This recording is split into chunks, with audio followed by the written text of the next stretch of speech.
Hello everyone, myself Dr. Sweta Bharti, ABM College Golmuri, Jamshedpur, department of history. आज मैं semester 3 के बच्चों के लिए CC5 का टॉपिक लेकर आई हूँ, जो UG semester 2 DSC general course के बच्चों के लिए भी समान रूप से उपयोगी है। आज का मेरा टॉपिक है गुर्जर प्रतिहार वंश। गुर्जर प्रतिहार राजवंश की स्थापना नागभट्ट ने 730 ईस्वी में की थी। उसने राम के भाई लक्ष्मण को अपना पूर्वज बताते हुए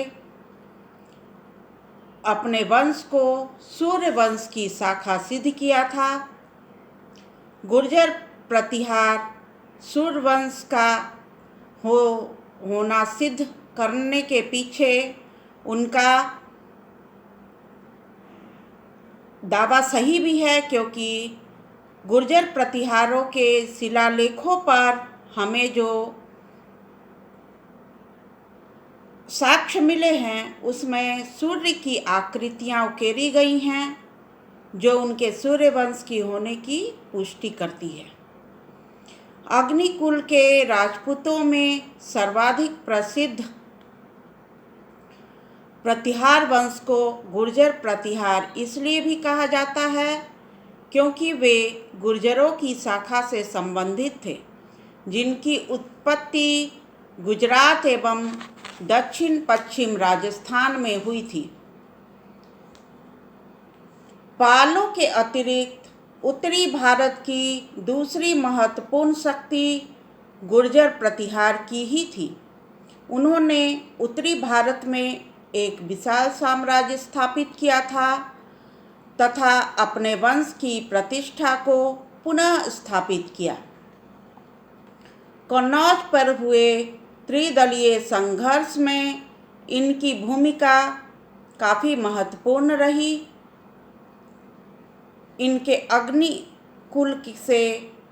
इन्हें अग्निकुल के राजपूतों में सर्वाधिक ख्याति मिली। अग्निकुल के राजपूतों में यह वंश सर्वाधिक प्रसिद्ध था। गुर्जर शाखा से संबंध होने के कारण इन्हें इतिहास में गुर्जर प्रतिहार वंश कहा जाता है। पुलकेशिन द्वितीय के ऐहोल अभिलेख में गुर्जर जाति का उल्लेख सर्वप्रथम हुआ है। बाणभट्ट के हर्षचरित में भी गुर्जर प्रतिहारों का उल्लेख किया गया है। ह्वेनसांग गुर्जर देश का उल्लेख करता है, जिसका मूल स्थान भीलमल में था। ह्वेनसांग और स्मिथ के अनुसार उनका मूल निवास स्थान भीलमल था। ग्वालियर लेख के अनुसार इस वंश के शासक अपने को राम का भाई लक्ष्मण का वंशज बताते हैं। कुछ अन्य विद्वान उनका मूल निवास स्थान अवंती को मानते हैं। गुर्जर प्रतिहार का संबंध अवंती से भी अवश्य रहा होगा। ऐसा इसलिए है क्योंकि इस वंश के प्रथम ऐतिहासिक पुरुष हरिश्चंद्र थे, जिनकी 2 पत्नियां थीं। एक ब्राह्मण पत्नी थी और एक क्षत्रिय पत्नी थी। माना जाता है कि ब्राह्मण पत्नी से उत्पन्न पुत्र मालवा पर शासन कर रहे थे और क्षत्रिय पत्नी से उत्पन्न पुत्र जोधपुर पर शासन कर रहे थे। इस तरह गुर्जर प्रतिहार 2 शाखाओं में विभाजित हो गया था। मालवा शाखा का प्रथम शासक नागभट्ट प्रथम था, जिसने 730 से 756 ईस्वी तक शासन किया। प्रतिहार वंश के बारे में जानने के लिए हमें इस वंश की जानकारी के स्रोत 2 प्रकार से मिलते हैं। एक है पुरातात्विक स्रोत, दूसरा साहित्यिक स्रोत। पुरातात्विक स्रोत के अंतर्गत मिहिर भोज का ग्वालियर अभिलेख तथा समकालीन पाल एवं राष्ट्रकूट राजाओं के अभिलेख हैं। साहित्यिक स्रोत के अंतर्गत हमें राजशेखर की काव्य मीमांसा, कपूर मंजरी, विद्वान बंजिका, बाल रामायण आदि से जानकारी प्राप्त होती है। इनके अतिरिक्त पृथ्वीराज विजय, चंद्रप्रभा सूरी का प्रभावक प्रशस्ति, कल्हण की राजतरंगिणी से भी हमें बहुत कुछ जानकारी मिलती है। उस समय 2 विदेशी यात्री भारत आए थे, सुलेमान और अल मसूदी। उनके विवरण से भी हमें इनके बारे में काफ़ी कुछ जानकारी मिलती है। तो अब हम बात करते हैं नागभट्ट प्रथम की। इस वंश के प्रथम शासक नागभट्ट प्रथम की, जिसका शासनकाल 730 ईस्वी से 756 ईस्वी तक रहा। गुर्जर प्रतिहार वंश का वास्तविक संस्थापक नागभट्ट प्रथम ही था। ग्वालियर अभिलेख से पता चलता है कि उसने एक शक्तिशाली मलेच्छ सेना को नष्ट कर दिया। ऐसा प्रतीत होता है कि वह मलेच्छ शासक संभवतः सिंध का अरब शासक रहा होगा। ग्वालियर लेख में कहा गया है कि मलेच्छ राजा की विशाल सेनाओं को चूर करने वाला मानो नारायण रूप में वह लोगों की रक्षा के लिए उपस्थित हुआ है। तो ऐसा प्रतीत होता है कि नागभट्ट प्रथम ने अरब के शासक को मलेच्छ कहा है। उसके बाद वत्सराज का शासन काफ़ी महत्वपूर्ण है।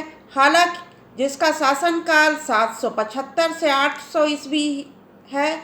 इसी बीच में नागभट्ट के पश्चात उसके 2 भतीजे कक्कुक तथा देवराज ने शासन किया। इस वंश का चौथा शासक वत्सराज था, लेकिन 2 भतीजे कक्कुक तथा देवराज के विषय में हमें बहुत कम साक्ष्य मिलते हैं और वह उतना प्रभावशाली न था। वत्सराज ने जोधपुर पर कब्जा किया। वत्सराज देवराज का पुत्र था। वत्सराज ने जोधपुर पर कब्जा किया और इस तरह प्रतिहारों की 2 शाखाएं उस समय एक हो गई। वत्सराज के शासनकाल में प्रतिहारों की 2 शाखाएं जो थी मिलकर एक हो गई, क्योंकि उसने जोधपुर पर कब्जा कर लिया था। वत्सराज ने गौड़ देश के शासक को पराजित किया। वह पराजित शासक धर्मपाल था, परंतु राष्ट्रकूट शासक ध्रुव से वह खुद पराजित हो गया। ध्रुव के वापस लौटने के बाद धर्मपाल ने कन्नौज में वत्सराज द्वारा मनोनीत शासक इंद्रायुध को हराकर उसके स्थान पर चक्रायुध को शासन पर बैठाया। इंद्रायुध को हराकर चक्रायुध को वहाँ का शासक बना दिया। धर्मपाल ने कन्नौज में एक दरबार भी किया था, जिसमें उत्तर भारत के अधीनस्थ राजाओं ने भाग लिया था। उसके पश्चात नागभट्ट द्वितीय का शासनकाल आता है, जो 800 ईस्वी से 833 ईस्वी तक था। नागभट्ट द्वितीय ने कन्नौज पर आक्रमण कर चक्रायुध को वहां से खदेड़ दिया तथा कन्नौज को अपनी राजधानी बना ली। मुंगेर के समीप एक युद्ध में धर्मपाल के नेतृत्व में पाल सेना को भी पराजित कर दिया, परंतु नागभट्ट द्वितीय को राष्ट्रकूटों से पराजित होना पड़ा। ग्वालियर लेख में इसे अनर्थ, किरात, तुरुस्क, वत्स आदि का विजेता कहा गया है। उसके बाद मिहिर भोज का शासनकाल आता है, जिसकी शासन अवधि 836 से 885 ईस्वी तक मानी जाती है। इसका सर्वप्रथम लेख ग्वालियर का है, जो प्रशस्ति के रूप में है।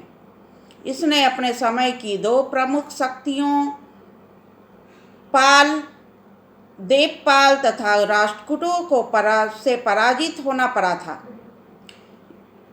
इसने अपने मित्र चेदी तथा गुहिलोत सरदारों की मदद से देवपाल के निर्बल उत्तराधिकारी नारायणपाल को बुरी तरह परास्त कर उसके साम्राज्य के पश्चिम भागों को जीत लिया। उसके पश्चात वह राष्ट्रकूटों की ओर मुड़ा तथा राष्ट्रकूट शासक कृष्ण द्वितीय को भी पराजित किया। पूर्वी पंजाब के पेहोवा नामक स्थान से प्राप्त लेख के आधार पर पता चलता है कि उत्तर भारत में उसका साम्राज्य पंजाब तक विस्तृत था। गोरखपुर के कलचुरी उसके सामंत थे तथा संपूर्ण अवध का क्षेत्र भी उसके अधीन था। जयपुर के गुहिलोत भी उसके सामंत बन चुके थे। मिहिर भोज वैष्णव धर्म को मानने वाला था। उसने आदि वरा तथा प्रभाव जैसी उपाधि धारण की थी।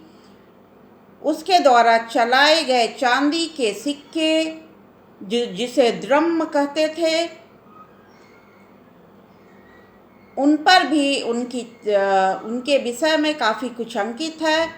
अरब यात्री सुलेमान इसे बरुआ कहता है। सुलेमान के अनुसार मिहिर भोज मुसलमान का घोर शत्रु था। इस विवरण से स्पष्ट होता है कि उसने पश्चिम में अरबों के प्रसार को रोक दिया था। उसके बाद महेंद्रपाल प्रथम का शासन आता है, जिसकी शासन अवधि है 885 से 910 ईस्वी तक। इसके शासन काल से संबंधित घटनाओं की सूचना देने वाले लेख अधिक हैं। इसने भी पाल शासक नारायणपाल को पराजित किया था, परंतु वह कश्मीर के शासक शंकर बर्मन से पराजित हो गया। इस युद्ध में महेंद्रपाल को पश्चिमी पंजाब का कुछ क्षेत्र भी गंवाना पड़ा था। उसकी राजसभा में प्रसिद्ध विद्वान राजशेखर रहते थे, जो महेंद्रपाल के राजगुरु भी थे।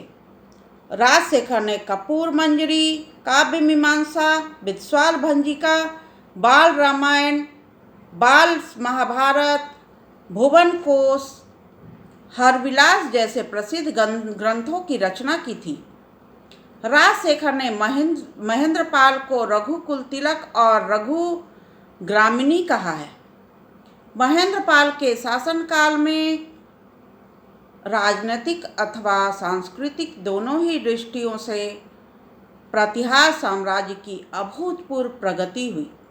कन्नौज पुनः एक बार वही प्रतिष्ठा तथा गौरव प्राप्त कर लिया जो हर्षवर्धन के काल में था।